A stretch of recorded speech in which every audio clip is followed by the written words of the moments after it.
Oh shit. I'm thinking it's still going on. Hey, what's up, and welcome to the Binge Worthy Podcast series with myself, Nate, and Mr. G. Oliver himself. Um, yeah, so we're gonna have an interesting conversation today. So, as I said, the pandemic, we did a lot of reviewing of old films, and then we began to move towards more current films. And now we are incorporating all aspects of art and culture and entertainment and a little bit of adjacent art, culture, and Gotcha. entertainment. So today is kind of a woosah from reviewing, but we can start off with some of Gotcha. the stuff that we've watched. Have you watched anything this past week that stood out or No, no. Actually, I think the best thing I've seen this week, as far as for my viewing pleasure, was Juneteenth, okay? aka the Riverside Rumble. Um, that that was my viewing. That gave me everything I needed. A All the little drama, action all of packed. the suspense, all of the action packed weekend. I need it. Well, I I was going to post it and tag you in it, but I was so I've been teaching all summer, and this was my first weekend where I didn't have to worry about doing a lesson plan for the following week. I mean, as adults, we crazy, and we do a lot of things to children that is just not fair. But the fact that I had to do lesson plans for a summer program is crazy, and it's uncalled for. Stop it. Let these children have fun. Why? Why they can't have a structured But summer? it needs to be balanced because that's year round school. And as adults, our brain don't work like that. So why would we then try to put that on children when it wasn't happening to us? The only I thing don't know, man. I for feel like me, I feel like our children. I mhm, feel like our children deserve a plan. we They do, but deserve they more than deserve just showing fun. up and they deserve more than just showing up and it's just like It's we're not gonna do showing up, whatever but that they want to let's do today. let's balance their life a little bit. A lot of them are Now, so far behind. does that plan need to be like a fully fleshed out legal document? No. No, But and that's what they're asking of us. That's what I feel like, and not during the regular school year. I'm speaking specifically for our after school programs, our summer enrichment programs, and some children go to like Saturday programs. But a mhm. lot of it, we have to remember that they're still children and their brains tap out naturally as ours do when we start feeling heat outside. And we have to give them some type of normalcy again because they've gone through a pandemic. Many of them are first time in a school building. I teach pre-K. We have to incorporate some aspect of fun into it. When I think about summer camps, I went to school year round. I was in Catholic school, so I know what that feels like. But there was still elements of play that was incorporated in our day, even when we went to school year round.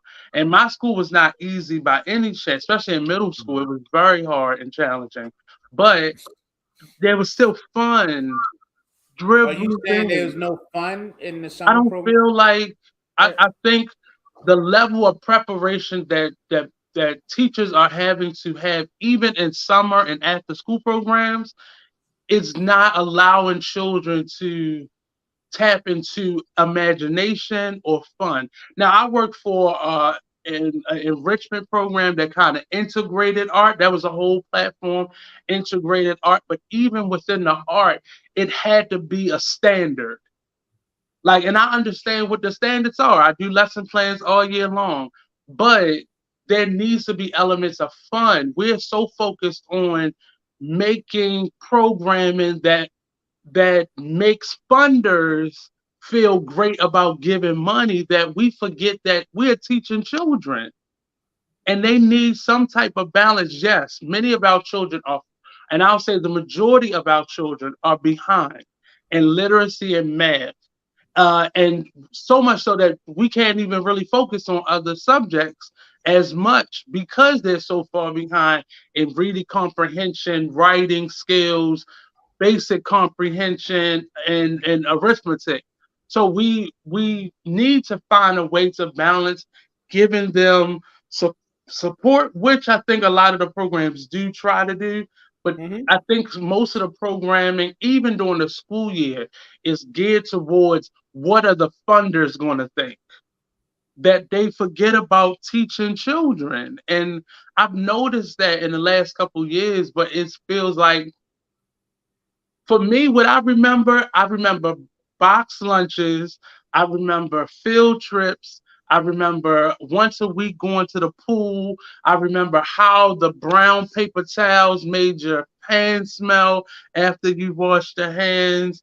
So I have vivid memories of what summer camp used to Mm-hmm. be, but they're not even called camps anymore. They're called what is it, Summer school. academies or Summer school. Summer learning school. or summer school. Yeah, summer school.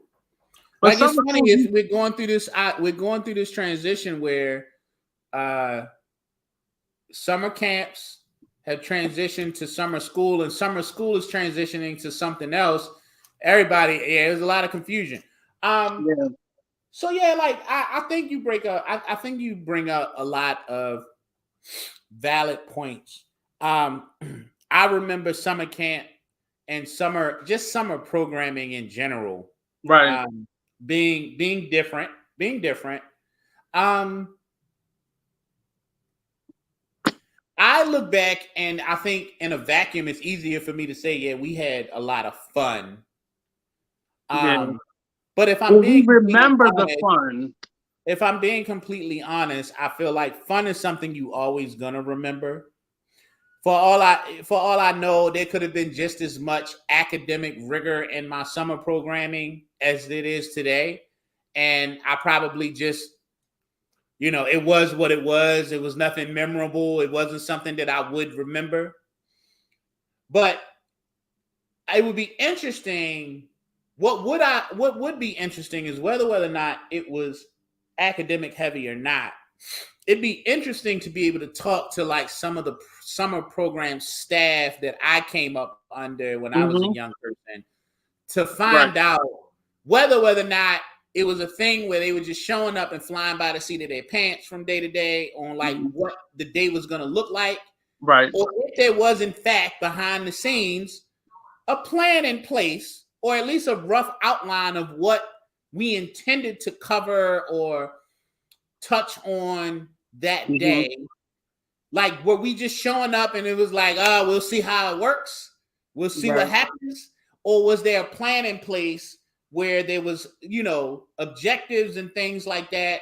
And then we were gonna, there was flexibility in the day for certain things. So Now, nobody well, likes to one of write a the plan for anything. I just got out right. of a training today where we talked about the need for planning out for your meetings, right? In my Hmm. position, I am usually I facilitate meetings.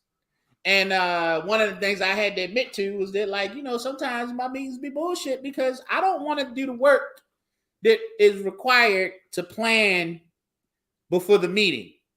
Right. But I can't deny that the meeting would have greater purpose, would be much more beneficial and impactful and useful if I took the time to, plan the meeting.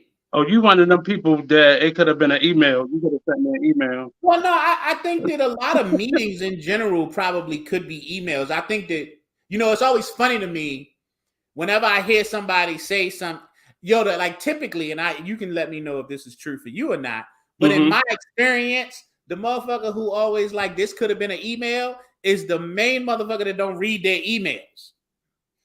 So Well, I because it's get so many the damn idea. emails. It's so many damn. I get it. Listen, either you're going to read your emails or you're not. And if you're not going to read your emails, we're going to have these meetings. I get that. I I get told that. my I don't administrator like last it, year, but I you get have it. one page. I said, send me one page of bullet points. Mm-hmm. And I'm friends with my administrator. Well, the last one I was at. so I could talk to her that way. But I said, I need for you to understand that I am mentally stressed during the week because children absorb a lot of energy. So much so, my activity level from last year, even going into the summer, was minimal during the week. And I am a big component now of Monday through Thursday education and give me my Friday, Saturday, and Sunday. During the school year, I want to implement this because I got so much done in Friday, Saturday, and Sunday that I typically don't get to do because Saturday I'm trying to catch up on rest. I get a little bit done because I need to get some stuff outside of the house done during Saturday. Sunday I'm exhausted and I gotta rethink, okay, let me get to bed early. So I'm a big component. I just feel like, and to answer your question, the first one, I did ask a lot of people who I still know some of my mentors, and that was one of the things that I was like, because I was confused. Like I wanted to know, did they had to put that much planning into their summer enrichment and after school programs? And some of them said, well, most of them said that there was still a level of lesson planning, but there was more activity based programming. And because so many of our children are so far behind, we would get, and I remember, like, especially in elementary and middle school, there were classes that you took. I went to school starting in maybe second grade on up to maybe the 10th grade. I went to school year round. So it was a lot of education incorporated, but the fun stood out because it was necessary. Like you have to implement fun for children. One, because children don't play like they used to anymore. They're stuck behind a computer or video game. And on the other side of that, children don't have an imagination because they're so stuck behind TVs and computers all day. So even now in school, most of the lessons that we teach in math and education is on what? On a computer. So how much are they actually getting from that? And it's a weird space to be in when you're watching children fall asleep in class. And not because it's boring, but they are bored. You know, they can't sit still. Fights are starting because they're bored and they're just getting education poured in. We go to PDs for a week, starting the school year. You know, by the end of the school year, we got meetings, mandatory meetings once a week. We got our professional development days, and most of us like, I gotta get the fuck up out of here. And we adults getting paid to sit in them, and it's too much. Sometimes it's send me an email, please. That's just I don't feel like talking no more. But you gotta read the emails. I'm a person that so balanced for me. I read my emails, but I'm not in our school system. They're sending emails throughout the day. When am I gonna have time to read this email during the day? My lunch break is being commandeered because somebody called out. So either I gotta cover somebody's class during my lunch break, or I gotta go to do hall duty or cafeteria duty, or something has happened. So when do I get a chance to read emails, admin? I don't know what to tell you, yo. If you're gonna give me every reason why you can't read emails, then we gotta have a meeting. Like this whole fly, are you gonna prepare for like I hear what you're saying. I hear what you're saying, but what's the solution? Because y'all coming in, yo, like people who've been bodies of children just coming in any day and doing whatever they want is like never gonna fly. So I don't even know why we keep going back and forth with that argument. Like there's never gonna be a time where you just given the full or unadulterated freedom to just show up and decide on the fly what you want to do. I'm a person that plans. There has to be a structure. There has to be some systems in place. And I get it. None of these systems or structures that's been proposed or been tried so far are. But often, I'll say this to you, adequate. But at the same time, like but often the the people who are in charge of making these decisions on passing down information are not the people who are in the classroom. They're not. But okay. So can we make it the people in the classroom? What would that I take? think it needs to be a healthier balance, because the people in the classroom are going to go far left, and the people who aren't in the classroom are going to go far right. But I think there needs to be a healthier blend. Like, I like schools that implement like lead teachers, because often when you have a lead teacher, you have somebody who can go around and get the consensus of the teachers, and then implement, okay, this is what we're going to do in our professional development meetings. This is what emails are we going to send out. But I think it's so many individual people with their own objectives. Like, I worked in a summer camp. Right, but it's typically not teachers sending out information. We're receiving all the information, and I don't want to escape my responsibilities. What I'm saying is there needs to be a more efficient way of transferring information. Even when we're in these meetings, it's typically too long. It's typically, we can find a way to condense this information and find a way. It feels like to me, and I'm being funny a little bit, but I'm being serious a lot. It feels like the people who are hosting these meetings are bored, and this is their one time to talk to other people. And I'm going to spend as much time talking to you and going off topic than I am giving you the information so you can get to the rest of your life or the rest of your day. As someone whose responsibility is to facilitate meetings, I can attest to. I can say this. Mm-hmm. Typically, we don't want to have these meetings any more than you want to sit in them. Well, we right here, then, brother. We right here. So we right here, and yet my ability to like keep my job, like I have to host these meetings, right? And I have to go to the meetings, so and you have to go to the meetings, right? So maybe what we should do is cut each other some slack, or just hear me out. We can read our emails. But that seems that and it's not the easiest. Listen, there's no easy way out here. And but you know what happened? You know what happened for me? Hold on. I understand the concept of being pulled in 100 different directions throughout the day, right? Yeah. But you also don't have a room full of children to then monitor in that same process. I'm saying, but I do get pulled in 100 different directions every day. And mine is the group your of children. Getting pulled in 100 different directions looks very different from my getting pulled in 100. Yes. My point isn't about who has the harder job or the greater responsibility. My point is that just like you do not have time to stop in the middle of the day to read emails, neither do I. I get it.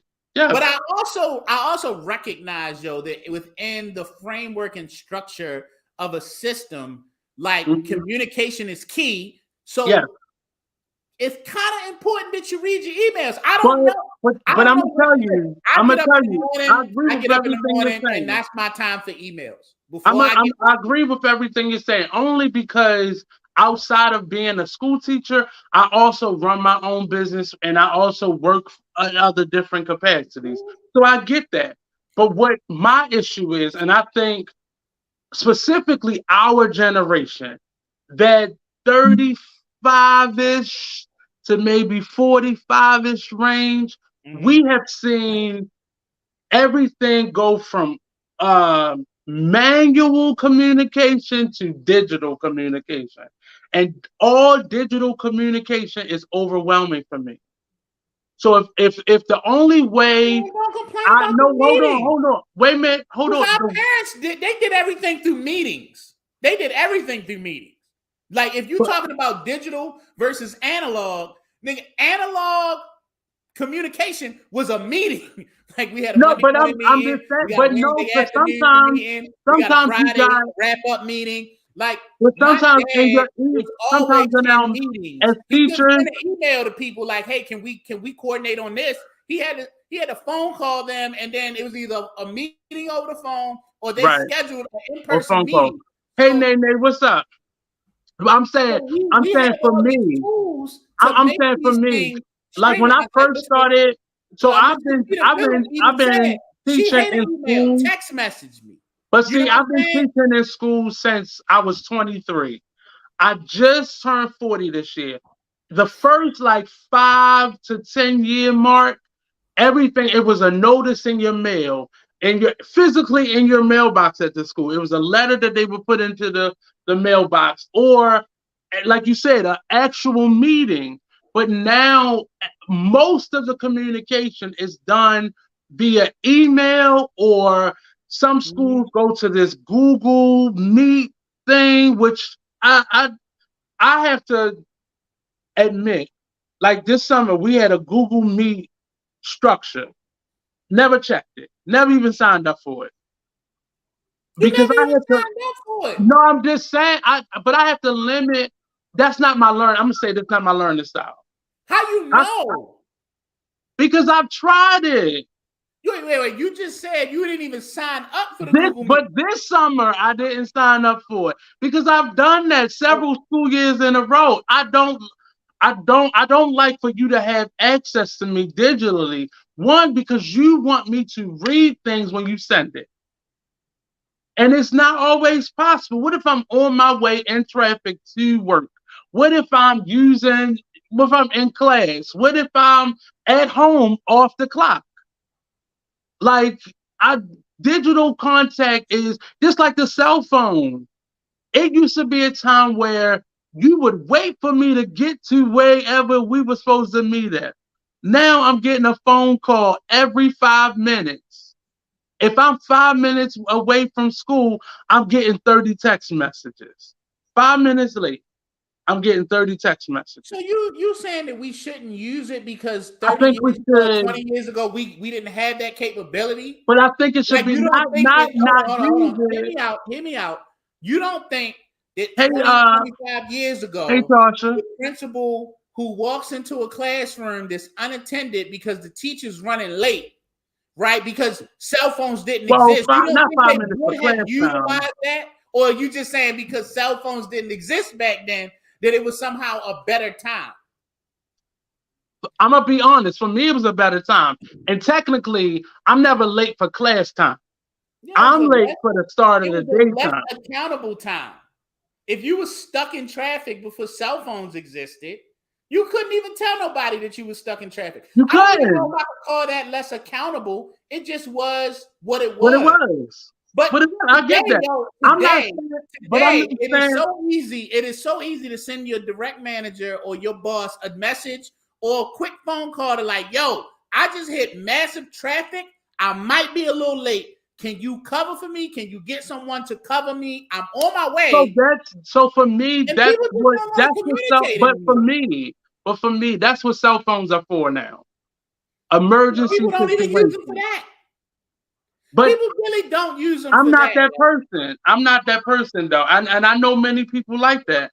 I'm And not, I need I'm more trying to figure out what balance. kind of person you have to be to use the tools at your disposal Yeah, but to I just think it's too do what much. needs to be done. I think we It's like, rely on technology way too much. Just well, way too much. we're gonna rely on it You don't need as to, first of all, long some as of the information that we get, we don't need. hold Can on. you find a way to It is shrink that absolutely listen, to I maybe like think I 2 paragraphs? understand. I think I understand what you're trying to say. But Nate, no matter how nostalgic I get, yo, there's absolutely no situation ever where I'm gonna send you smoke signals instead of just texting or calling you. Just But because back I'm in the day, I'm smoke okay with. signals was a cool way to So let me tell communicate. you. I'm just Let not me say gonna this do to that, you. yo. So I'm okay with a phone call. I'm okay with an email. I'm okay with some of the app usage. What Mhm. I need, because I'm in an age group where we knew life analog, and then we also were ushered into this digital world that we're in now. And I No, just we need a weren't healthier ushered. balance of it. We weren't ushered. I We can't, ushered it. I'm not a person that can always rely on, don't call me all the time. And I'm not telling you don't call me, but just know I'm not always gonna pick up. That's And fine. I'm a person that checks my voicemail. I'm a person that checks my email. I don't do it all day long. And we live in a world where people expect for you to check your emails every minute of the day. And I that's don't just think not that's me. true. Sometimes I I get don't even think messages that's that you true. sent in the middle of the day. Sometimes I get that as I'm leaving out the building. Nate, I don't even think that's true, yo. It's true for what? That anybody's expecting or trying to hold you to checking your email every Oh, second of the day. you know how many principal meetings I've gotten because I don't check my messages during the day? Yeah, but Oh, how long, I yo, used to always get in trouble for that. how long between a message, like Nate? Because I mean, And it may not be your thing to do that. But we have a lot of administrators and a lot of principals that expect for you to check your even out of the school system. Your oh no, everyday they expect for planning. you. No. That's not what I'm not. That's not what I'm saying. Mm-hmm. They all expect, and like everyone expects for you to check your emails. Yes. Like this idea that you got to be checking it continuously, or I got to have it in my hand and I got to respond immediately. Right, Day Day. Come on now, that's not. No, That's but not I'm just even saying the people realistic. that I work with, that's their and I especially in the arts, I work with a lot of people that are younger than me. And that's their expectation that you're checking these things constantly. I don't know how many principals that I've worked with that were younger than me. And their expectation was when I send it, I need you to respond to it. And And I've said it I've never worked with often. anybody who I have who understood what I was doing and expected me to respond back. Like as a matter of fact, like I made it. even teachers, a lot I of have people set tell my you that. expectation with people that I will respond to your message within 48 hours. Well, that's in So a if you business expected me to world, respond back to you in 60 seconds or 60 I'm minutes, telling you, hey, when you do that that's a research, ask problem. a That's couple a teachers. problem in a Ask a couple teachers. conversation. But here's my thing. That's a problem in a conversation where maybe that's a Yes, Nene. one-on-one meeting where some expectations are laid down. Yeah. Oh, I've had to do that. Set boundaries. Because in my regular Monday through Friday 9 to 5, Mm-hmm. I'm managing 2 separate email accounts Yeah. because I have one for the organization that like cuts my check, and then I have one for the school that I The work at. school. Right. Okay, and there's all types of information flying in throughout, and then I have a system. I check my email. I have dedicated time in my schedule to check my email 3 times a day. I try to do that. And I know that if you are a teacher or you're someone who is engaged with students the majority of your day, and Mm-hmm. and don't have the flexibility with your schedule, that can be tough to do. But Yeah. I've also set the expectation with people that I will respond to you within 48 hours. Because Yeah. I'm not holding myself to respond to your email immediately when I see it. Because if Nate sends me an email and it's kind of a sensitive subject or it's Mm-hmm. something that's rather involved, I'm Yeah. probably not going to respond to Nate in the moment because I need time to sit with this. If he's Not once asking a me week, for a Tasha. solution, We've already talked about so that. like Miss Peak's talking about once a week.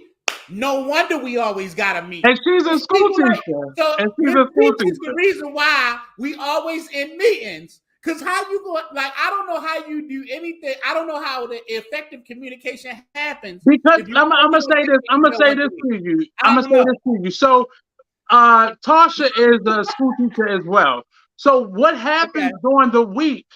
Our job is often the things that our administrators and like you work through a third party company and you're working in the school system. So that's two different jobs. So if you're directly working for the school system, this is my main job. And then the things that say G. Oliver needs me to take care of are not second, but are in addition to what my job is now. So during the week, I have a tough policy.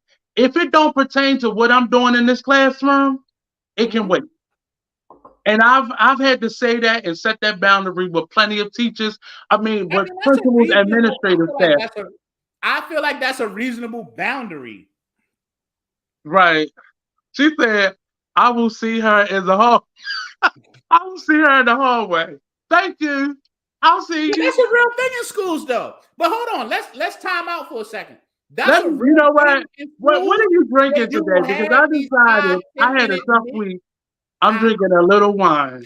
My So man, that's folks, now you join me for a drink.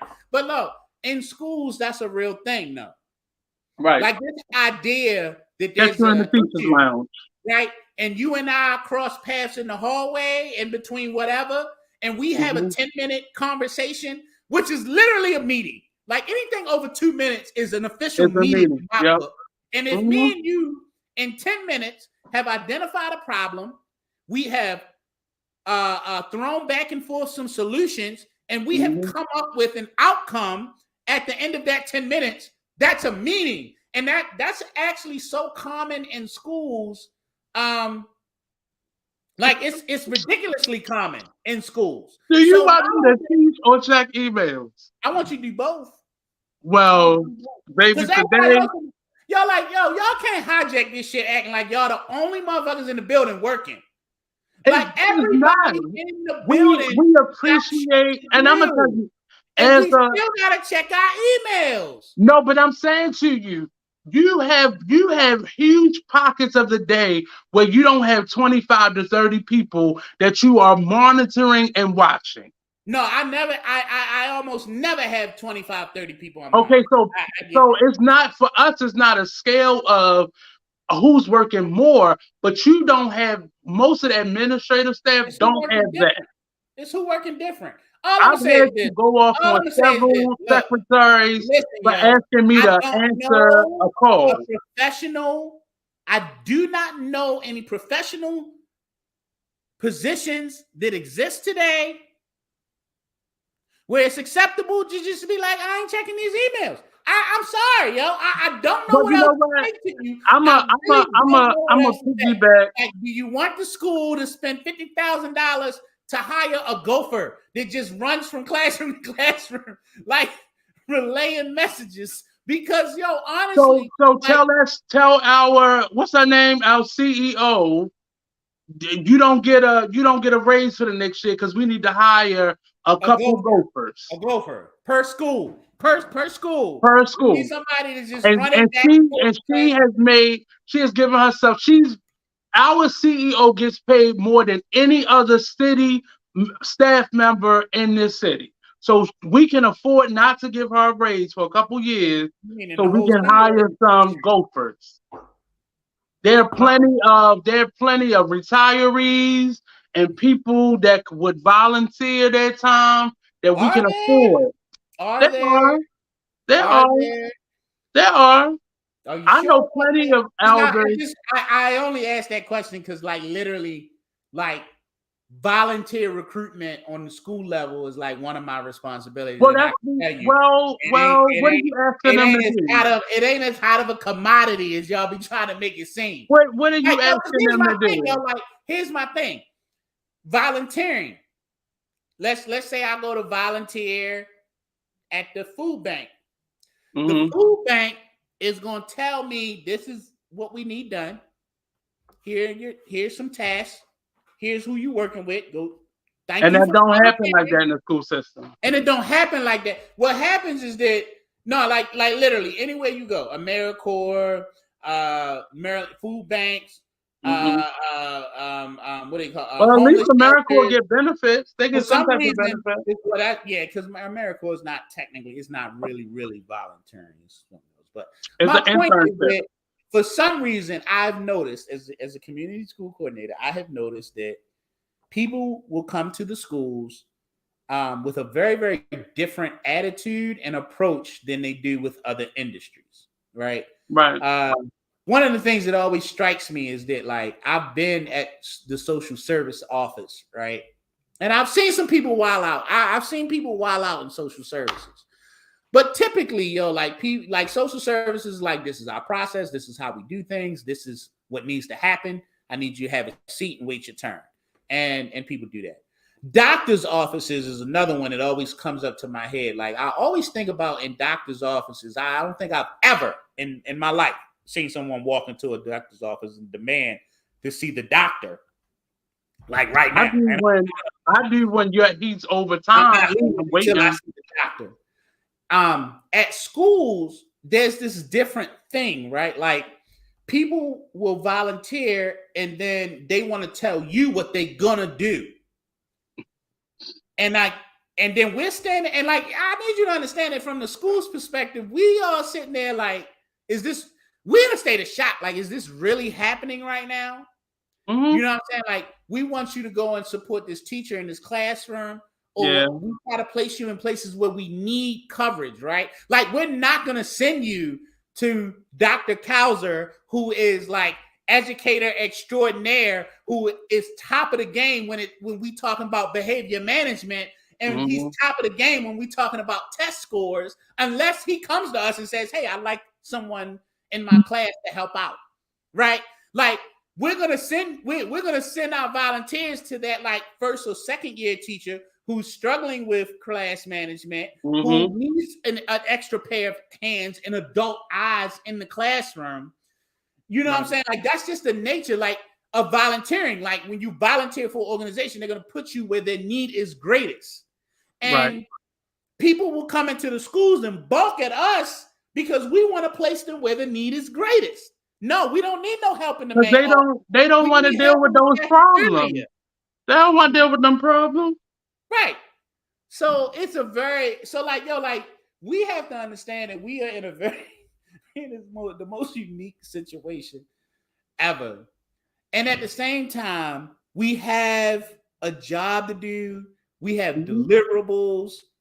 We have aspirations for what we want for our children. Like, the funny thing is, y'all, I in my 8 years now in the school system, I don't think I may have met maybe one teacher that I felt like I didn't like, and I felt like you shouldn't be teaching. Like, you're not really for kids. Most people that I meet that I think a lot of people would be real quick, when you met that teacher, how long had they been teaching? So I'm not sure, because it was literally just one teacher. I don't even know if I remember them. But so every teacher at some point has been that teacher to someone else. No. I was getting to that. I'm being honest with you.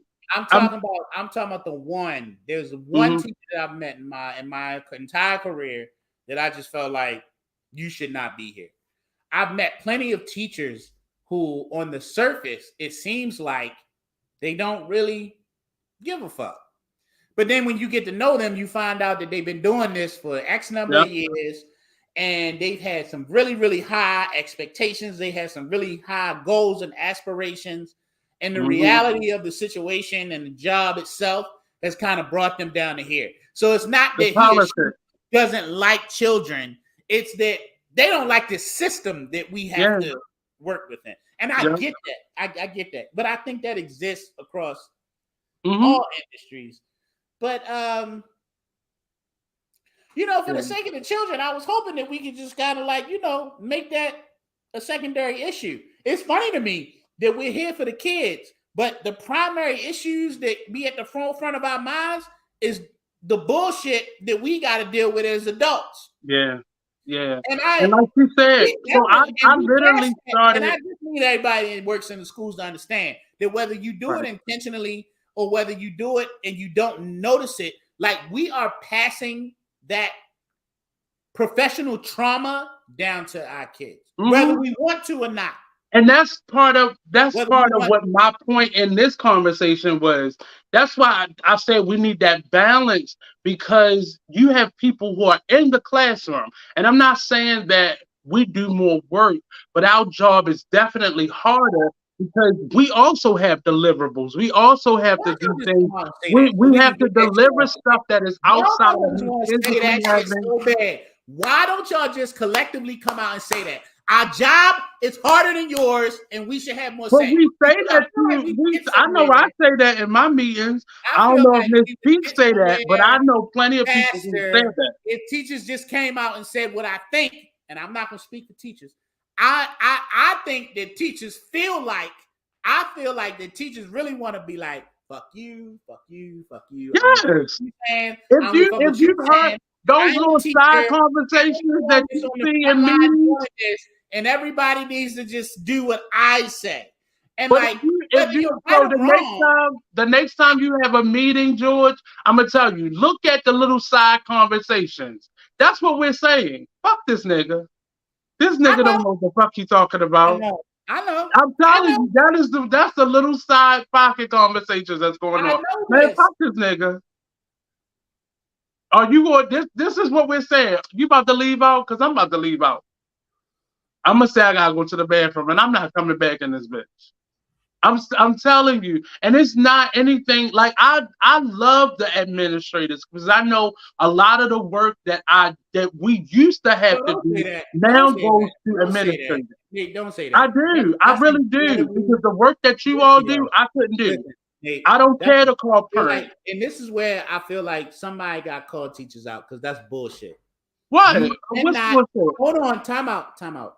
You cannot sit there while an administrator is giving a presentation in a meeting or talking and be amongst the crowd that's talking about how much he or she is full of shit or they bullshit or I'm getting ready to leave or I ain't trying to hear this shit that they talking about and then turn around and say you respect them as a leader. You clearly don't. No, as a leader, I love you. As a facilitator, you're bullshit. So you saying it's just all about facilitation style? That's bullshit. I'm gonna call you on that. Because That's these bullshit. meetings, I'm gonna call you on that. if you found a healthier way and a more efficient way to send me emails, we wouldn't need meetings, like you said. What is a more But efficient way because to we're send? I getting don't these understand what a emails more that efficient are way to incoherent send. in your own Let me language. not say that.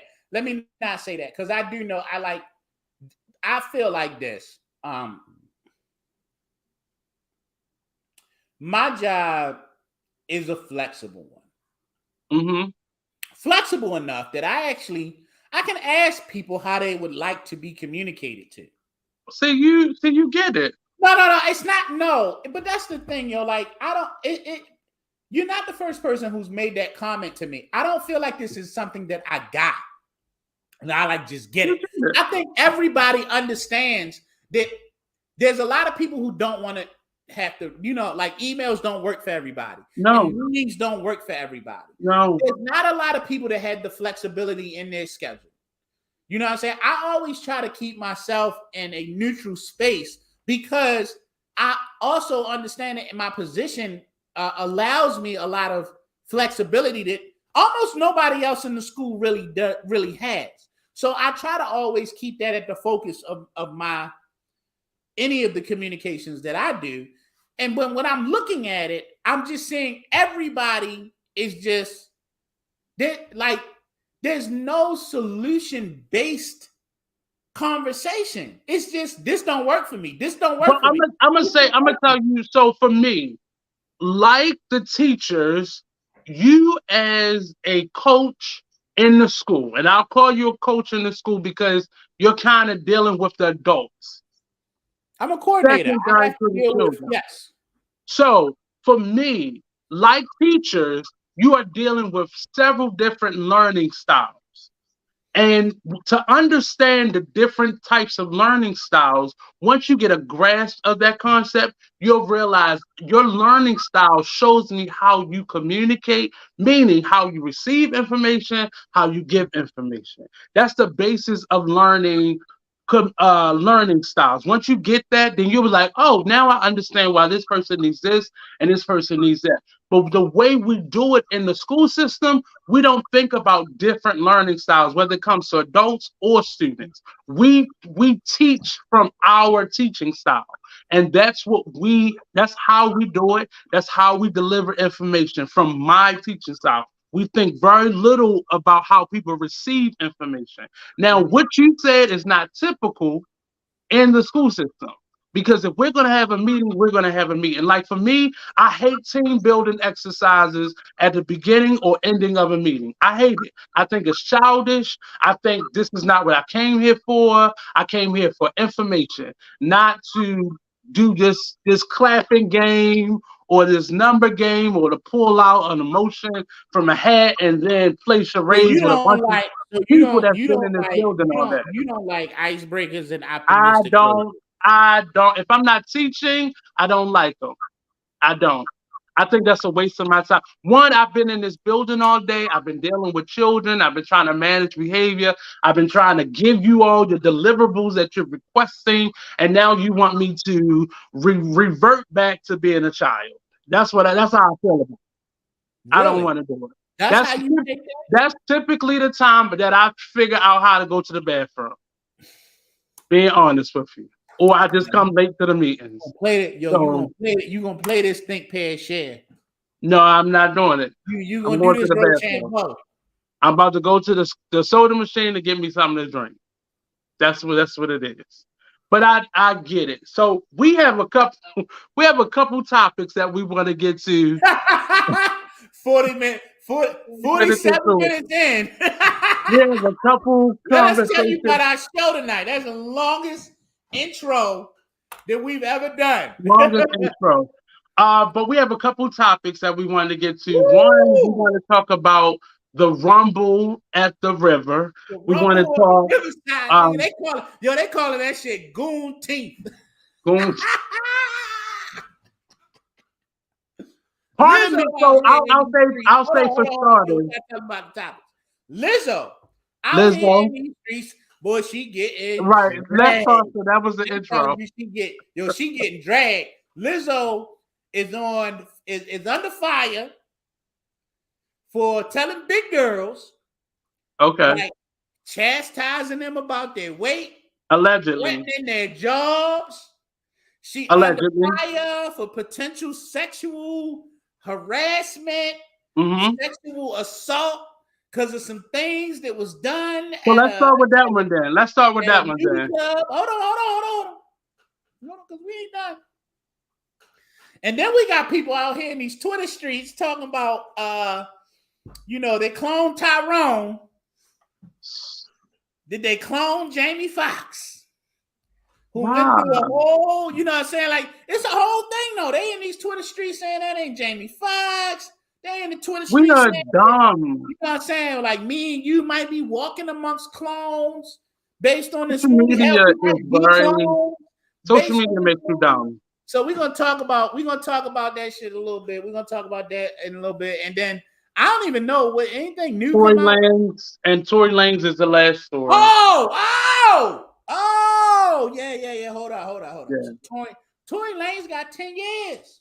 10 years for shooting. Let's finish the sentence. Let's finish the sentence. 10 years for shooting Megan Thee Stallion. It's a big debate right now amongst the community because some people are saying 10 years is too much. For shooting someone? I feel like if you shot someone, 10 years is about what you should see. Like, exactly. I'm sorry. Like, if you shoot somebody and they don't die, and it's very clear that you wasn't defending yourself, I feel like 10 years is fair. But we're going to get back to that because I want to hear what y'all guys say. So let's circle back around for a second. So the first story. Lizzo. So Lizzo has 3 dancers so far that are coming out. 3 dancers, a former director of the documentary that she was putting out, and the ex-girlfriend of her now current boyfriend that have all come out. 3 that are suing her, and 2 that are just telling their story, that are alleging that Lizzo creates a very hostile work environment, that she is very arrogant, that she is very unbody conscious, and that she is basically an asshole of a leader to work for. This lawsuit is claiming that the 3 women all have different types of claims. One of the women says that during a outing on tour, they were in Amsterdam. They went to a club, and if you've ever been to Amsterdam, anything can happen. That they went into this cabaret show. Amsterdam because anything can happen. Amsterdam is really. You can see. Like you would walk down, say like if you're on Fifth Avenue in New York and you're watching the window displays on Fifth Avenue. Well, in Amsterdam, you could walk down the street and you see someone giving you a show in a window. and trying to get you to come into the club. So Yes, Amsterdam is very we've out all there. seen the movies.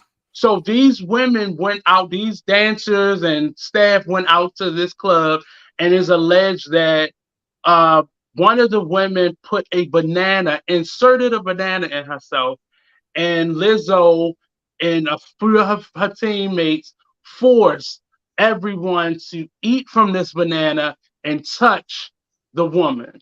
That's one of the allegations. Another one of the women are alleging that because she had a eating disorder, she was forced to tell Lizzo by Lizzo and a couple of her management and this people that are on her team. She was forced to tell them about her eating disorder because she was getting heavier. Mm-hmm. And she felt very embarrassed and very scared for her job. Another woman alleged Now, that. can I Go ahead. pause right here for a second? Mm-hmm. I just want to get a clarification for myself and for our audience members. Yeah. She felt that she needed to tell them, was this because she was getting questions or because she just understood that this was So, something that could affect her job and she wanted to like so prepare she them, was like, give them questioned. the heads up? She was being questioned by Lizzo and her management team about her gaining weight. Okay, so she was questioned about her weight gain, Yes. and then she came honest about the eating disorder. So Okay. I'm a sidetrack. So all these conversations have something to do with the entertainment field in some way. So when you're on, so say you're in a club. No, wait a minute. Because I'm explaining that one. Don't taint the audience, nigga. Just tell the story. No, no, I no. just wanted a clarifying question. I'm You just get ready to go into connecting your this. whole. No, don't do No, that yet. I'm just Don't do that connecting yet. it to. No, I'm connecting it to the arts world. So No, don't do that yet. Do that later. no, but Like lay out the I'm allegation, trying to. and No, then well, those are the allegations. So the first charge was the body shaming charge.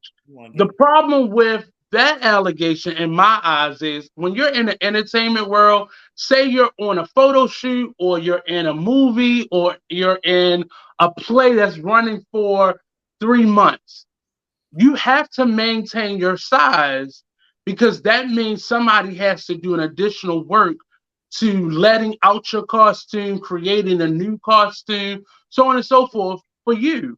So I'm not, maybe the way her team did it was disrespectful, but the fact of what they were talking about, based off of what is now coming out, Lizzo came out with her own statement, but it didn't address any of the allegations.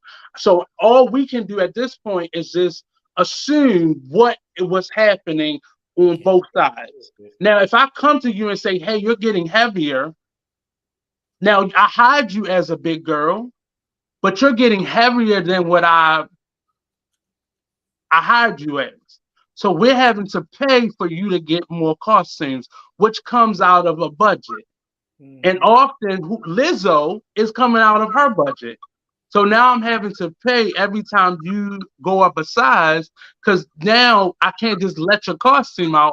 I have to create your costume. And if you see what the big girls are wearing, they're hardly wearing anything. So I'm having to buy probably new thongs and new dresses and skirts for you to wear throughout this whole tour every time you get heavier. So we need to know what's going on. So that's what I perceived from that allegation. The other allegation with them going out to the party was a little too much. Because at any point, I don't understand how somebody is so fearful of losing their job that they'll go along with something and then complain about it after they're fired. I'm not going to go out. I'm going to stay in my hotel room. I'm not going to go out with everybody. Or I'm going to leave out the club if I feel uncomfortable. Now, I understand people, and they always put in the fact that this leader, what I'm hearing in the comments and everything, well, Lizzo is the leader. She's the one who signs the check. She's the one who's paying for everything. So she has a upper hand in hanging out with her people. But I think this happens a lot with artists that hang out with their dancers. I know Janet Jackson for years have been best friends with a lot of her dancers, and you don't ever hear that from them. Well, some people are assholes in real life. Maybe Lizzo is an asshole in real life. But at the same time, you have every right to say no and walk out. I wouldn't touch somebody inappropriately because I was getting peer pressure. And that's what the young ladies are all alleging, that they were peer pressured into losing weight or to doing things inappropriate with their outings, or just hostile environments. And they were peer pressured into going along to get along. I don't subscribe to that, and I don't believe it. I'm gonna just say this, and I'm gonna say it out here, and I'm gonna just say it on the front end of the conversation. I feel like there should be a statute of limitation on the age of which you can claim what you call it, peer pressure. And what age would that be for you? 21. 21. Okay. Like beyond 21, nigga, if you got peer pressure, look, hey, charge it to the game. Like the game is on you at this point. And we've all done things where we bit our tongue at work. Where we were influenced by the people around us. Right. But specifically in work environment. Like I know at times when I was younger, I bit my tongue and I didn't say how I really felt about things because I wanted to pay my bills. But when it went over the line of like it being disrespectful to me, I would have to forget about that employment in that moment. And you're not going to make me eat a banana that just came out of somebody. Yeah, I'm not doing that. Right. Yeah, I'm very adventurous, but I have limitations. I'll take a shot when I don't drink. And that's probably about it. If I did that, I got just charge it to the game like I charge other things to the game, like taking a shot when I know I don't drink or taking a puff when I know I don't smoke. But I think the claim of peer pressure is voided when you continue working with the person. It's weak. I think it's weak. Now, like I feel like any good lawyer can make a good argument out of anything. Right. And that's what they're doing. They're all going on this. I feel like there could be an argument made here that, not wanting to lose your job and, it's a pretty significant job, things like that. Right. Ultimately, as I thought about it, I came down on this. I came down to it like this. Like a lot of the things that Lizzo is being accused of, and maybe this is just me as a person, I don't know. But I feel like these are things that would be topics of conversation when you perform on like the absolute highest stages or levels in the world. Yeah. Okay. Like Lizzo is not some, up and coming entertainer who's working like kid shows and birthday parties. She performs at the Madison Square Gardens and the most prestigious music festivals. Yeah. She is competing. She is performing her craft at the highest level possible. Same thing for a Beyonce. Like if you get fired or you lose your job as a dancer for Lizzo, you can go be a dancer for Beyonce. You can go be a dancer for Taylor Swift. You could go be a dancer for Miley Cyrus. You could go be a dancer for Usher. You are at that point where you are operating on the highest level. And I think that when you are operating in any realm on the highest imaginable level, that the conversations are going to be different. And the standards are going to be more stringent. And I mean, any level that you're working on, like you're working. So I say all that to say this. Lizzo is a big girl who has inspired and instilled a certain type of confidence in big girls the world over just by saying, hey, we can do this too. Not people pegged her as this saint, as this wonderful person because she projected body positivity, when in reality, all she did was say that, hey, just because we got more weight than your average dancer, than your average singer, than your average performer, I am living proof that we can do these things as well. Mm-hmm. You don't have to be this holier than thou person in order to exude that, right? Yeah. You need to be talented, and then you need to be disciplined, and you need to be trained enough to capitalize on your talent, right? Mm-hmm. But to think that the conversations that would happen in Lizzo's camp are somehow different from the conversations that might happen in Beyonce's camp or Miley Cyrus's camp or another high-performing level entertainer's camp. Because the truth of the matter is this: we know what the limitations are. So if you are already heavier than the average dancer and you are performing with Lizzo, then weight gain is weight gain. At some point, the weight gain is going to affect your ability to keep up with these routines. Well, yes and no. Any good trainer, any good manager, any good dance instructor would understand that. And my thing is that that's no different than, I remember Will Smith, in just case in point, I remember Will Smith told a story about how they were sitting and they were watching a movie with another black actor in a role that had been offered to Will Smith, but he turned down for whatever reason. Mm-hmm. And they were watching him, this actor. I think it was the Django. And I think it was the Django.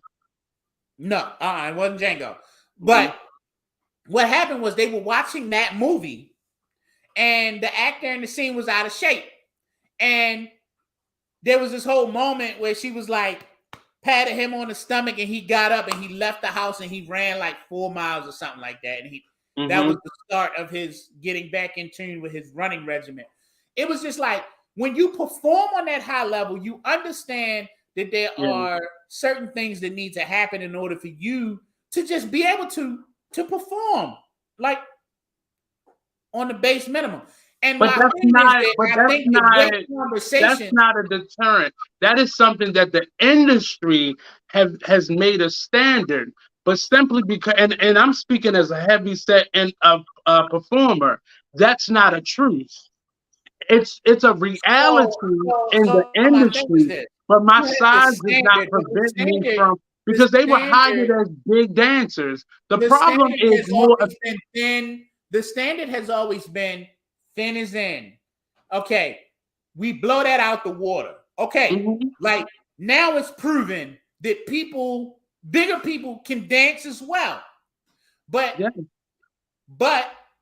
at what point does your weight or your attitude or your desire or any of the things that might affect your performance, at what point does it warrant a conversation? But in this case, let's be fair to this conversation. When we have that conversation, am I having it because of your weight, or am I having it because of your performance? Well, so in this case, let's be fair to the individuals that are being spoken about. So you were hired as a big, oversized, plus size performer, and they are excellent at what they do. And we have to get rid of the industry as well as the people who are part of that industry, and not just the money deciders, the decision makers, but us as participants, as talent. We have to begin to set a standard of, yes, it is aesthetically pleasing to look a certain way because certain people are going to be attracted to you. But in my real life, that's not even a thing, though. As art, well, I'll say this: as art imitates life, I don't have a problem in my real life with getting hit on or getting phone numbers or being a sexual being. Right. So it's art imitates life. It should not be reflected in the industry that is a standard. But in this case, it wasn't about her. It wasn't about her getting heavier. It wasn't about her getting heavier and not being able to perform. It is a technical thing. Like if you get heavier, I have to create a new costume for you. And that means I have to pay this designer to create another costume for you. Not because you can't physically do the job, but because you are getting heavier than your costume allowed you to be. I think it's deeper than that, though. But I don't think in this case it is. That turn? What if you hitting that turn like a quarter second slower than we need you to be in sync with the other dancers? Yeah, but your size, because they were the what if that squat you doing is taking you a little extra long? But you're thinking from a perspective of the skinny industry. That is not what these young ladies. But no, that's not what these young ladies. But that's not a reality in it. Her getting heavier was a technical issue and not an aesthetic issue. I would propose that the same conversations are being had at different levels in the sports arena, in the singing but that's a different conversation, though. All of these they're not hiring you. Does weight gain? Let me ask you something. Does weight gain or weight loss, would that have an effect on your voice as a singer? No. So you probably wouldn't have that conversation. Like we can take 220-pound Adele, or we can take 130-pound Adele. But the problem with the industry is we automatically go to your inability to do something because you're heavier. But that's not what we're speaking about, because that's the conflict in this conversation. That's what I think the point here is. I would think that but that's not what is being talked about. Here's my thing. 20 years ago, someone like Lizzo would not have been accepted. Now that's not true. That's not true, though. We can't say those untruths, because we'd have had a Thea Vidal, we'd have had a Monique, we'd have had a Nell Carter. That does not equal up. Now, it hasn't been many big girls that have been out at one time, but there's always been a big girl in the industry. There again, Thea Vidal. Big girls across all industries. I'm talking about this particular situation. But I'm saying that's you saying it's all connected. You saying we just don't like big girls, and like we just don't want to put them anywhere. No, and that's exactly what I'm saying. That's exactly what I'm saying. Because none of the young ladies have said she did not want me because I was fat. The young lady clearly said they made me address my eating disorder because I was getting heavier. Now, what is going to come out if this? But her getting heavier would have an effect on her performance. No. Yes, and she's gonna have to prove, the young lady's lawyer is gonna have to prove different. The problem with it is, the easy comeback, and I'm saying to the lawyers of Lizzo, the easiest comeback it will be is she was getting too heavy, and we had to create new costumes. That's cost effective. That's not a free thing. You have to pay for each of those costumes. Hold on. And this is just as realistic. The weight gain was affecting her ability to execute on the dance floor. But that's not going to look. No, but that's not going to look good for Lizzo, because Lizzo is heavier than she is. So it's going to make Lizzo look stupid if that's their argument. Understanding that body types differ. What I'm saying is this: if I had a conversation, so Nate, let's say I wouldn't make that argument if I was Lizzo. I'm a big guy, you a big guy, and I got a singing group, and you one of my dancers. It don't matter who's bigger than who, right? We've been doing this choreography in a very, we've been doing it the same way, because we've been rehearsing it and practicing it and doing it over and over again. But me gaining weight isn't gonna limit my ability to do those dances. On show night, We know what we're doing. We know what the timing is. We know where all the moves are. All of this. If either one of us picks up weight and that doesn't affect your ability, though. I'm telling you that how we can. No, that's total bullshit. And it that's doesn't. Why I'm speaking as somebody who's been heavy set most of my adult life. I was going to equate it when to I gain weight, it does not affect how I perform. When you gain or lose weight in a sport, no, it does not affect your performance. It does. No, it doesn't. Not for every person. Maybe for one or two people. If I was skinny and I gained a lot of weight, it may affect my ability. But if I was already, these young ladies were already heavy. These were not small models. They were called the big girls. And so that's false in this conversation. Every single time they are coming up for an event, they are weighed. It is understood that a 3 to 4 difference in that's an athlete. That's not a dancer. Exactly. If dancers on that level, let me ask you something. If people who dance for Lizzo, it would be illegal for them to weigh them. It would be illegal for them to get weighed. If they're not considered athletes, what else would you call them? But then, I mean, you can consider them athletes, but it would be illegal for them to be weighed in like they weigh in athletes. You can't do that in entertainment. Night after night That's illegal. after night on the highest level that you can perform. No, I don't care what level you're on. That's still a workplace environment. You can do that. You can get away with that in sports, but in entertainment, you can. Before you go get in your makeup and hair, I gotta wait you real quick. No, like I'm sorry, like if you no, that would be if that happened, that would be the basis of their lawsuit.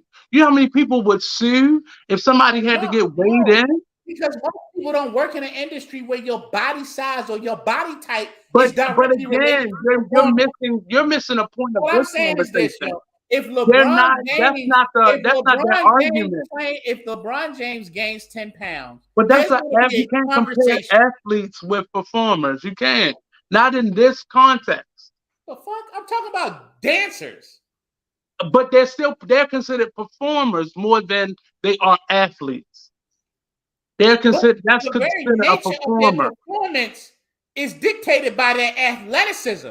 Their ability. The only reason Lizzo can do what she do is because she's more athletic than most women her size. So what happens is if I know the comment may have come from the costumer. The comment may have come from the costumer, and the costumer said something to management or the production team like, hey, these two dancers keep getting bigger. So I'm going to have to charge you a little bit more because I have to pay for this. That then becomes a business conversation that you then have to have with those performers. Say, hey, is anything going on with you? Like, what's going on? Because we're getting complaints that you're getting heavier. And that heaviness is not necessarily affecting your job. It's affecting your inability to dress you. So we're having to pay more specifically for you. Now, typically, if it's a couple pounds here and there, people will make, a couple adjustments. That's easy. Mm-hmm. But if you're getting too big or too small for a costume, that is a problem because you're now costing me money. It's not a factor of your inability to be able to move. Now, if you're getting so heavy that you can't move, that's a problem. And that shouldn't be followed up with any conversation. Now, they would still have an argument that she fired me because I was getting fat. Well, yeah, you were getting heavier and unable to do your job. But in most cases, and in the entertainment field, it does not count. But like certain states, I don't have to tell you why I'm firing you. But if I said to you, hey, you're getting heavier and you're costing me money, you can't fit your costumes. I got to buy bigger tights for you. I got to buy bigger leotards for you. I have to, adjust your shoes. You're costing this tour money. Now, I believe once we get the information from a court perspective, if it gets to that level, because these women just probably want her to settle and give them a couple dollars. But Mhm. if I was Lizzo, I would take it to court and say, hey, this was costing me. And if your designer gives you a receipt, hey, it cost me this amount of money. I can't afford to keep on making different costumes. So she has to figure out how to. It doesn't work the same way as if I work at a school system and they tell me I'm too fat to walk up and down the steps. That's a different Right. argument because it's a different industry. I Mhm. get what you're saying in the sports arena. That's definitely a thing. Like if an athlete, we have some basketball players right now that have gotten heavier, and their ability to do their job is being affected. Yeah. Because as an Yeah. athlete, That's that all I'm. matters. And at the end of But the day, these let's dancers clarify. were hired That's as all I'm big saying. girls. I've read like what I've read. I can't Mhm. determine if they just went after these women because they just started gaining weight, or if it was and to me it seems like a lot of, and Mhm. I'm getting this a lot lately, is that when I read news stories, especially from Right. the big, Entertainment world. the usual suspects, Right. it seems like there is a part of the story missing. It is. And It then is. and I wondered if possibly these were normal conversations about the Yeah. ability to perform on the level that you're expected to perform on, Hmm. not about just simple, oh, you're getting fat and we gotta let you go. Like, But the I getting find fat, that very but the hard to getting fat, believe. maybe I warned you. And Maybe that's I what's said so it to you weird. several times. And here's the thing. That's what's so weird to me is that, Hmm. if they said this happened to one of Beyonce's dancers, Hmm. I'd be like, oh, okay, we got something. This might be something. But the fact that it happened to one of Lizzo's dancers, They are and accusing everybody, and Lizzo of hold fat on, shaming them everybody is like just jumping on board with this narrative, because they and don't like especially, people, especially black people, don't like Lizzo because how dare this fat black woman have this type of confidence in herself? well, have standards. Have That. right, So then, that's a whole problem right there in itself, right, right? right. That's a whole problem right there in itself, and that's She's not also expected. why. If Listen, so, my I'm not question to going to sit you, here and real quick, my argue question to with you, the if this character of was Lizzo. Rihanna or like you said, Beyonce or Janet Jackson or J Lo, would we be having this conversation? Would these Right. lawsuits being these allegations be raised? Because I feel like these are regular conversations in those situations.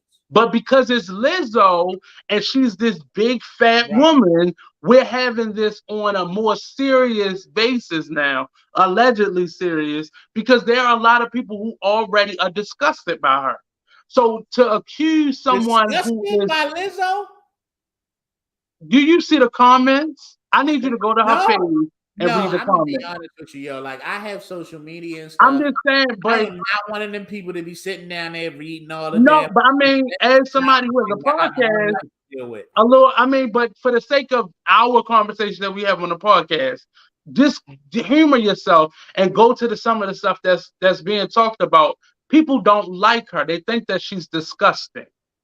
They think that she is this fat, black, nasty woman who, how dare she have this level of Professionalism. confidence, or how dare she fat shame somebody?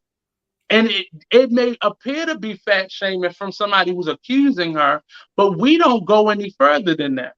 In the entertainment industry, you have to, especially as an entertainer, if you're in any production, you have to maintain your size because it's going to cost people to continue to make costumes for you. But people who are not in that industry would not understand that. So they're going to go along with Lizzo. It sounds better to say Lizzo was fat shaming someone. How dare she? That's the sentiment that's happening within that industry with us now. And it's sad because we're in this space where we are supposed to be more body conscious. We're supposed to be more sensitive to how people feel, but we're in a space where how dare she? And that's where people are right now. And it's crazy that Lizzo's response to these allegations was she didn't address any of them. She basically said these three women were scolded for their inappropriate behavior as employees and were fired. And it's crazy that as an employee, you never spoke out against this. It was only after you got fired for whatever reason. Now you're speaking out. In addition to these three women speaking out, there was a filmmaker that was doing the filming for a documentary that Lizzo was doing, and she spoke out. And she basically said that Lizzo was very arrogant, she was very rude, she was very demanding. Now, we go back to if this was a male artist, would this lady say these things about her? That's the question that I'm bringing up. Probably If this not. was if this was Rihanna, if it was Beyonce, if it was Aretha Franklin, would they have said the same things about her?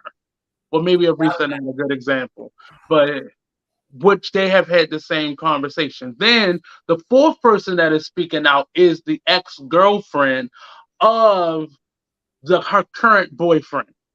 This young lady has not spoken out all this time. And a year ago, allegedly, he broke up after hosting a show with Lizzo. And she's claiming that Lizzo forced him and manipulated him into a relationship with her and forced him to leave her.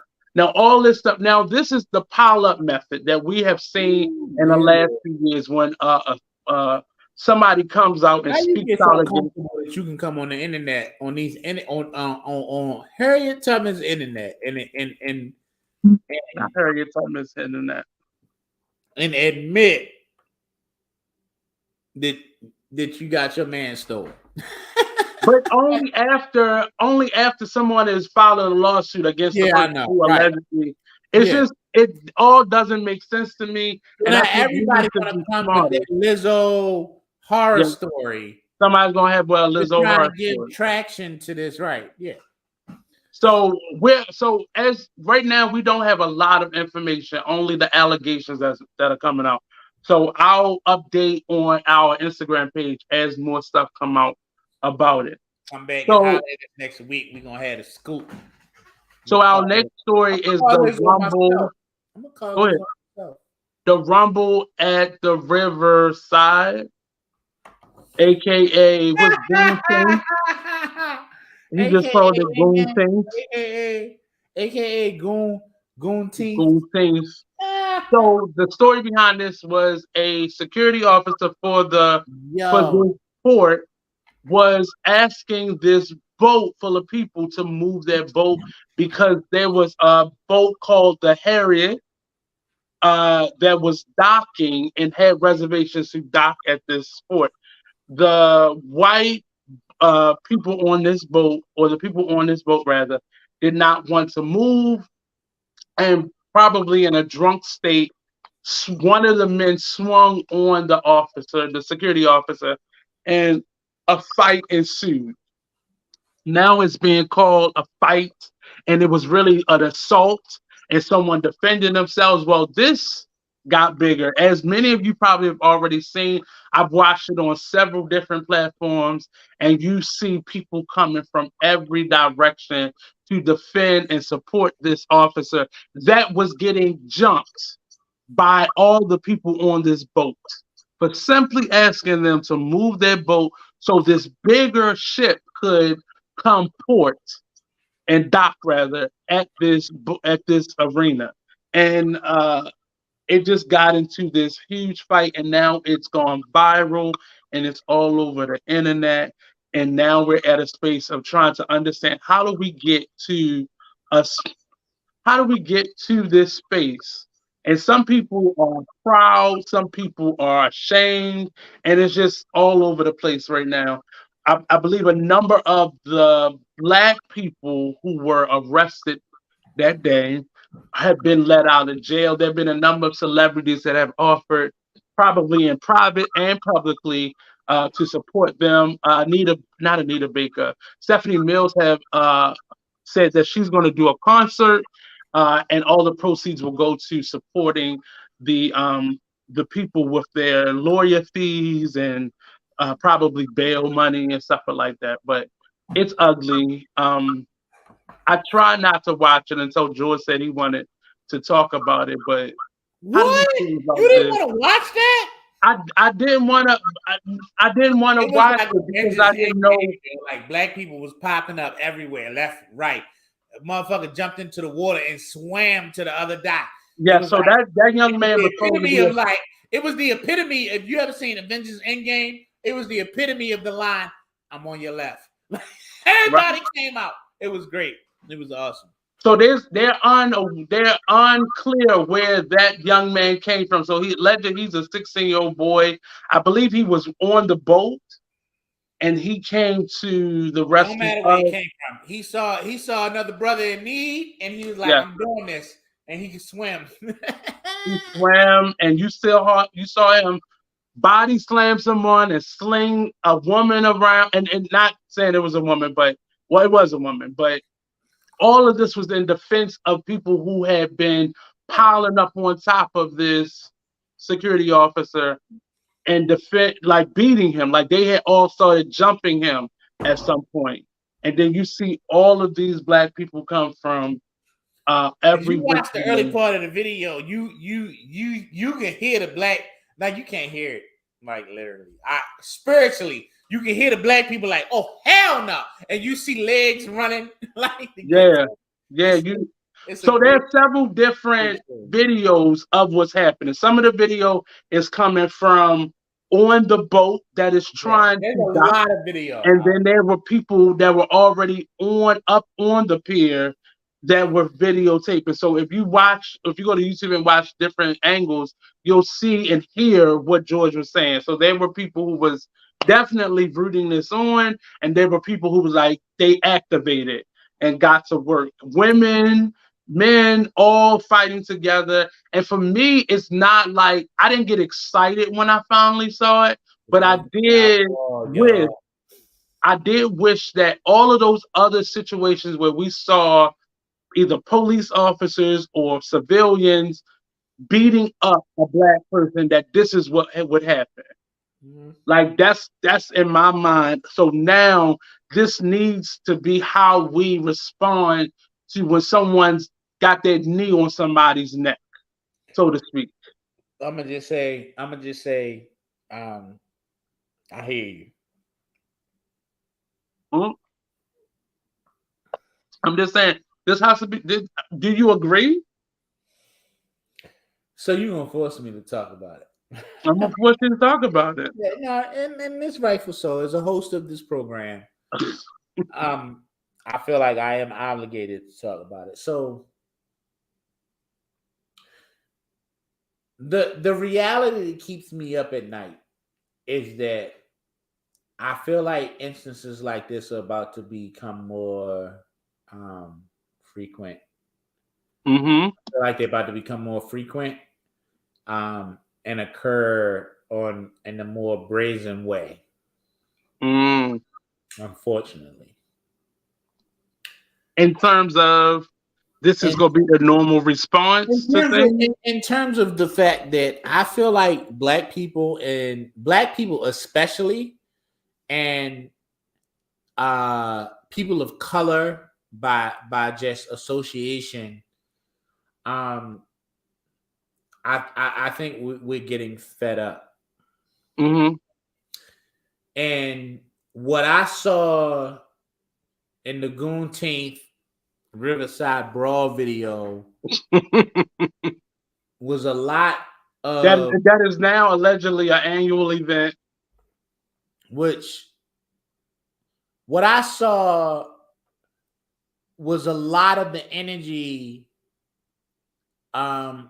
that we have historically had to house Mm-hmm. or have had limited uh, ways to a limited outlet that has resulted in self-harm. Mm-hmm. I saw that come out in that video. I saw everything in that video. I saw everything from this what you get for this, Mike Brown. This what you get for this, Tavon Rice. This what you get for this, Yeah. Sandra Bland, to the culminating moment. And what struck me as odd about the whole ordeal was that all the videos that I remember seeing, there were police present, and they were just content with like, hey, we're not getting in the middle of this. Y'all got to scrap this out. Yeah. Well, I mean, I think because they were coming to a call where they didn't know who were the aggressors. They didn't know who was this. Maybe it was that. You know, maybe the cops, and mind you, I'm watching from the surveillance video. Maybe the cops were black. Yeah. And it was just like, yo, y'all fighting all these white folk. Something must have happened. I'm gonna let y'all go at it. Maybe the cops was white, and they was looking at their brother and getting their ass whipped, and was just like, yo. Well, and a lot of the video footage that I saw, as many opportunities as I can to let you rectify this before I intervene. Maybe you see one. I think one of the things that I noticed from the videos from the perspective of the boat was you see the first officer that comes and he immediately finds the security officer and is trying to calm him down. It looks like he's calming him down or keeping him from reacting. They always are. And if you ever, even in Baltimore City now, if you pay attention, you'll see a lot of these security professionals they're just like BPD, and they're not BPD. But unless you really paying attention, it's very hard to determine which one is the Baltimore City police officer and which one is just security. So I get that. But it didn't look like they were trying. People have said it looked like they were tackling him, but the man was forcefully trying to get to whomever else or get to those men again, and he kept tripping. You see the officer help him up and push him up against the wall, and I didn't see a lot of excess force like I was hearing being reported. All that, but it just. Well, I'll send you the video I saw. You see him pinning him up against, and then you see that young man that was swimming. You see him walking around them, and you can't really hear what's being said. I'm looking for one of the footage that is closer to them, so you can hear some of it. But it did not look like initially, from the videos that I saw, that they were roughhousing. They said one of the gentlemen hit someone with a chair. That's how the chair got into the mix. Those men were arrested. Some of the black men were. I saw that video. Saw that video. Right. And I'm telling you, that's what made this shit so unique for me, was because up until that point, the police were present, but they were just kind of like observers. Yeah. You know, because they were all still fighting at that point. Absolutely have seen me with one of the police officers there watching that shit and going back and forth about who getting who, and like, yo, you see that shit? You got knocked the fuck out. But yo, I'm gonna tell you some real shit. I was watching the video, and I was watching. Motherfucker folded up that chair, and to this day, I keep telling people, I was like, yo, if he had not hit the woman, he'd have been fine. But the police, in my view, in my opinion, the police were pretty confident and they were pretty content with letting this shit play out however the fuck it was gonna play out. But they were standing in front of him. It was like either the whites gonna win or the blacks gonna win, and we not getting involved. Right. When that man hit that woman with that motherfucking folding chair, because I mean, he took that shit back to the ancestors. And I feel like that shit hit with the force. Like, when I think about the force that shit hit with, I be thinking about, like, what did it feel like to be in a sanctuary at the Black Baptist Church the first time go down Moses? You know what I'm saying? I think about shit like that. I like, this might have been that type of impact. You know what I'm saying? Like, that nigga took that shit. He took that folding chair back he took that shit back. Baya! And like, the thing was that got me when my initial watch was like, yo, the police very, very calm and chill while all this chaos is going around. It was almost like they understood. It was just like, you know what? Y'all talk some shit. They talk some shit. We're going to let y'all settle this as long as y'all don't get out of hand. And then he hit that motherfucker with that phone and shit. And it was like, that's out of hand. Because they immediately went into... Yeah, that probably went beyond. Because they were just like, oh, no. You got to get arrested for that. You got to get arrested for that. I'm not saying you was wrong. I'm saying you got to get arrested for that. And I actually felt myself in a moment where I'm just normally I'm like, nah, nigga, like let that shit be. Like, get the fuck out of here. That just felt like too much. Oh no. Like for like 2 seconds, I was like, that motherfucker need to go to jail. Yeah. I felt that shit. I was like, but so I'm gonna go back and look at some more of the different footage. But that when you looked at that one, it was clear that the women were fighting, the white women were fighting along with the men. Oh, so absolutely, it probably looked really strange to them. Definite, like nobody could claim they were innocent bystanders. They were absolutely enemy combatants. Yeah. That is true. Yeah. Because even with the young man that was swimming across, he slung a woman because she was like trying to shake him or move him or get him off the other man. And it was just I could imagine walking into that as an officer trying to figure out what to do, because you just see this brawl, and it started with just a group of white people and that one black officer, and then the other young man came, and then you start seeing people running from other areas, getting off the boat and continuing the fight. Like Spider-Man. Right. It was a lot going on. And the one thing that I zoomed in on was when that first officer came, you didn't see him trying to manhandle the officer, the security officer. You saw him trying to control him because he just kept trying. He had taken his shirt off at that point, and they probably knew each other. And he was trying to keep him from attacking someone, but it definitely, it has gone viral. There are people who already have T-shirts. There's I saw one young man, he had made this chain with this mini folding chair as the medallion on it. People have already begun to monetize this and create T-shirts and create merch. And that's one of the reasons why I didn't want to watch. I said, because this got to be something ridiculous. I'm not watching this. Yeah. So when you brought it up, that's what made me like, well, I was just watching the Roland Martin got ghetto and talking about it. So it was everywhere in the last, I think this happened like 2 days ago. Juneteenth, war on the Riverside. Yes. Yeah. The Bayou beatdown. Whatever you want to call it. This was definitely something different. The Bayou beat down.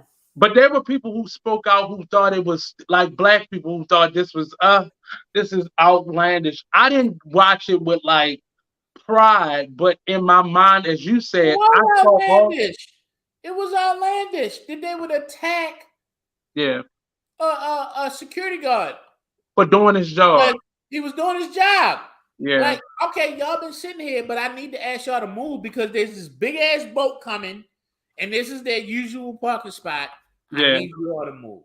It's outlandish that a man can't do his job in that way without being his authority, subject to explicatives and physical violence.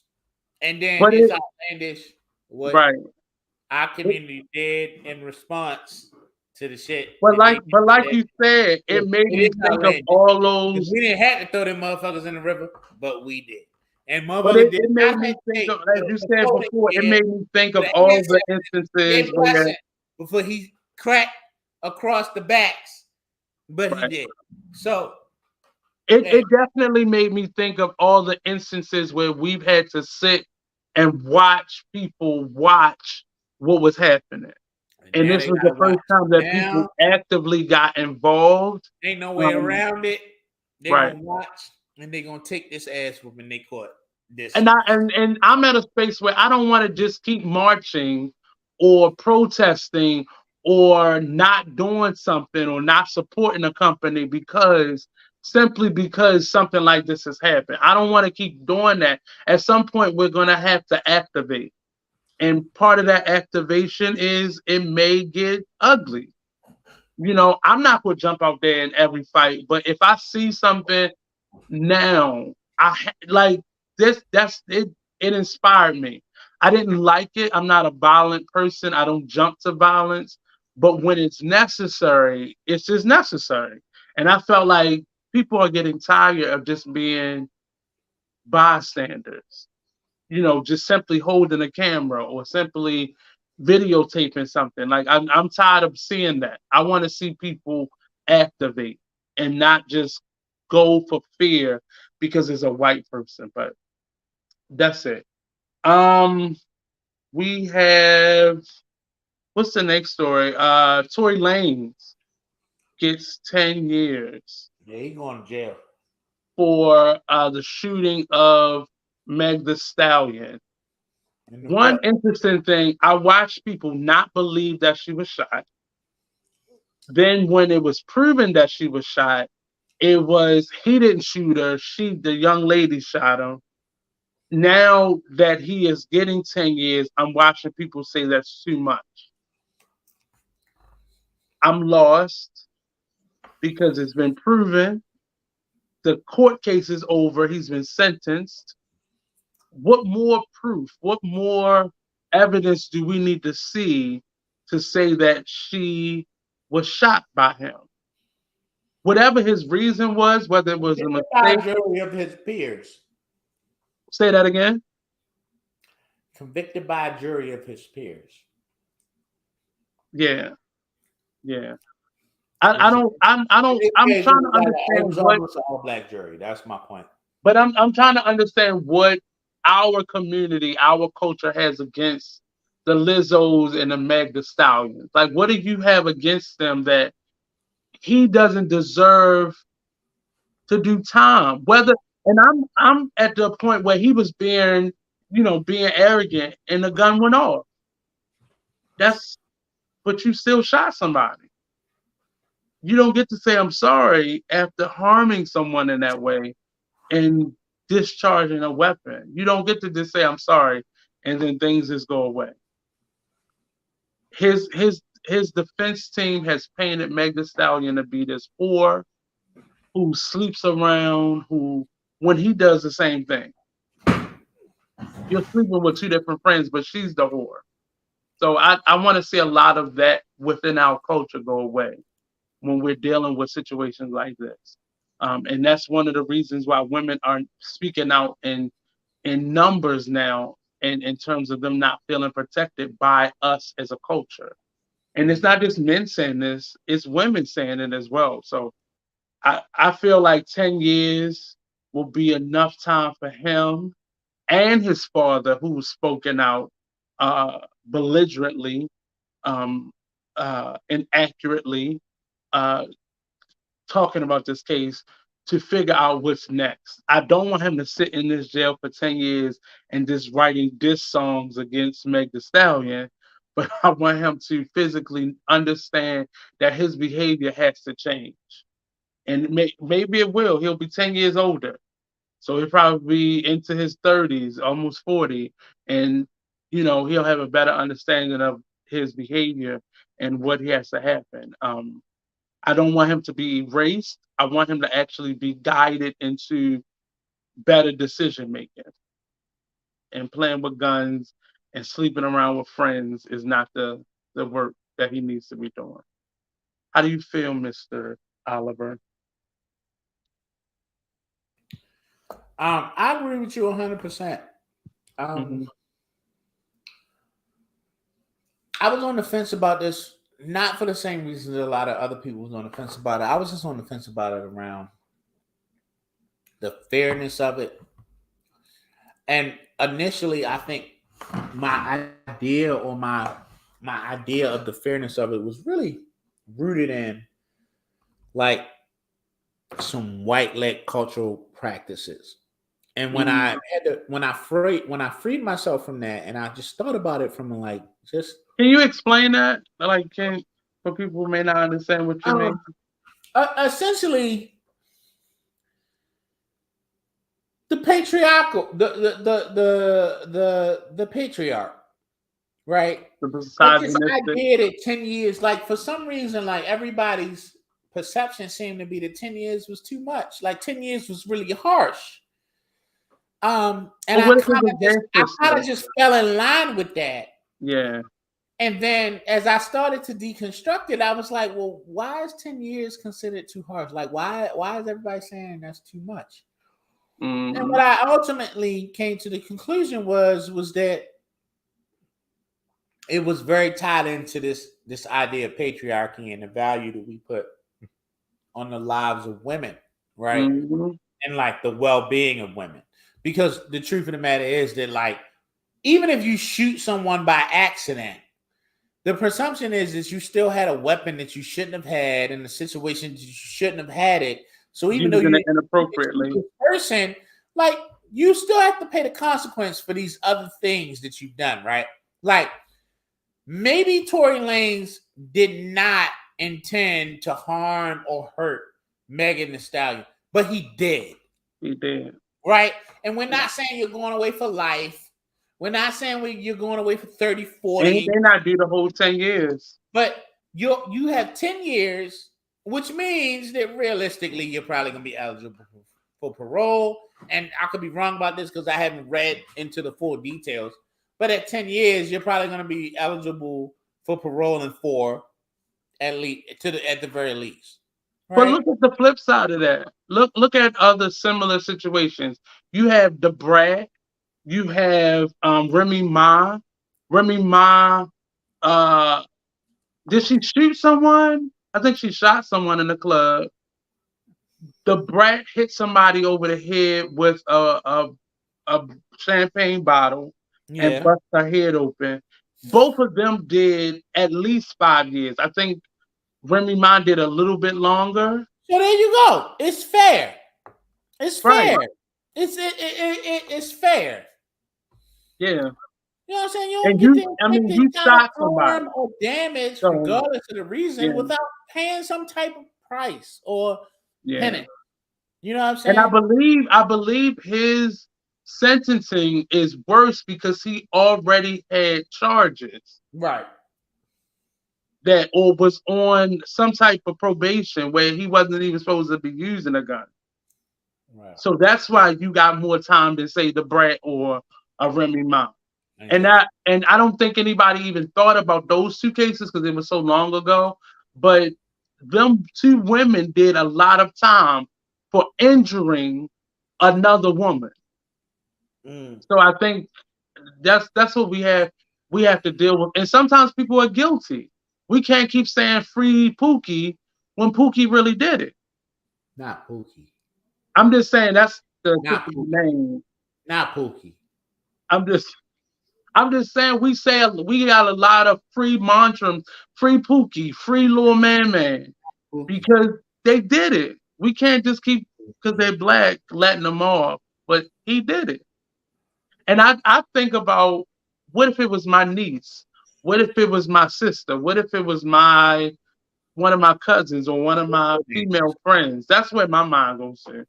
And I think often we don't think about those things until it's our own.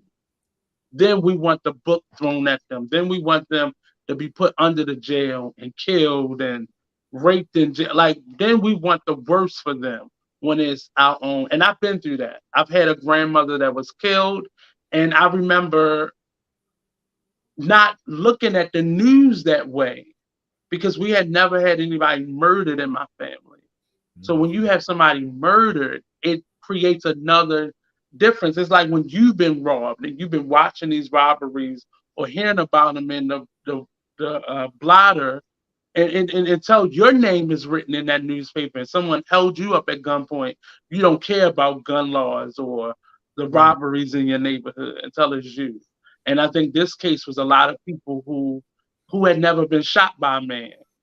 But I'm sure it was a number of women who had been beat by a man or some domestic violence that was still defending Tory Lanez. Like it was ugly to me because it was professional people like really saying what a liar Megan Thee Stallion was, and then started calling her a whore because allegedly his team put out that she had slept with all these different men at that time. That's still no reason to shoot her. Like if she had slept with 100 men that night, it still was no reason for you to shoot her. So those are the types of things that I deem with so many women in my families, with so many women as friends. That's what I hung on, like the outrage that people felt towards her and claiming that she was lying. So that was the ugly part for me. Um, and yeah, Tory Lane's got 10 years. He's not going to do all the time. He probably do 6 or 5 at the most. Whatever he do, he deserve it. And I'm just like, Yeah. um, yeah, I just feel like from the evidence that he's given to his different partners, like they definitely deserve it. I think that um, I'm excited to see what else he brings to the MCU. Like he's already started Hmm. with some animated projects. I'm not going to speculate too much on that. I just want to remind everybody that no matter what type of music you like and what genre it is, it's still a business, and it's still at the end of the day the option or the goal is to like produce something that ultimately provides you a lunch on the bag app. And we should all be looking to aspire to that and to grow that. Right. Absolutely, because that's essential. But we also have to, we had to get it on the ground level, and we got to inspire and encourage and let the powers that be know that we appreciate when those more rare opportunities occur and prevent. Yeah. And I think we need to get to a space of for us social media people, not just media, but social media people, getting the facts before we jump to a conclusion or before we start judging people based off of allegations one side puts out. Like, get all the facts before you jump to a conclusion. And sometimes put yourself or your family members, in this case, the women in your life, putting them in place of this person. And you'll have a different perspective, hopefully, than she lying, she a whore. Like, let's start protecting each other a little bit more and better, and getting a full story. And I know I know sometimes we're in a space where there are a lot of stories out there and you don't know what to believe, but I want us, and I know it's not going to ever happen, but just get to a space of knowing the facts or the information or digging a little bit deeper in the story or just waiting.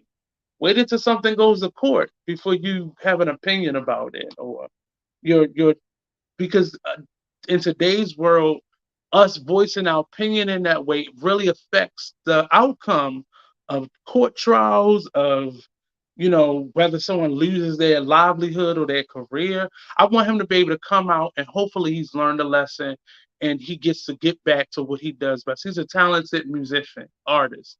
Uh, I'll say it that way, but I want him to be able to continue with his life after he's paid his dues to society. But and I'm still the same person that doesn't believe in the alleged victim all the time. You know, I want to wait and get all the information before I have a solid opinion or perspective. But yeah, so that's been a number of stories. Did we have any other stories, George? I think that was it. I think George is off. But that has been the binge worthy podcast series. We will be doing some more light-hearted stories, and we'll get back to reviewing. If you have a play coming up, if you have a TV show coming up, if you have a movie coming out, send it to us. We want to review, we want to bring you on and interview you and talk about your work. We want to watch your stuff and give our 2 cents. Me and George tend to go in a perspective of not just grading your work, but really connecting your work to what is going on in the community, the value of and connection to community that your work has, and not just grading it on whether it was good or bad or not. We don't do a lot of that sometimes, but yeah. So this has been the podcast series. You can find us on uh, Facebook and Instagram.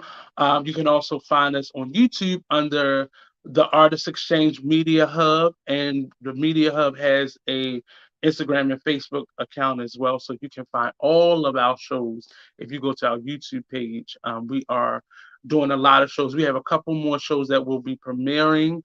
We're doing some test runs of one particular show that comes on Thursdays. The Artist Exchange will be coming back this month. And I'm really excited about a number of shows that we have now.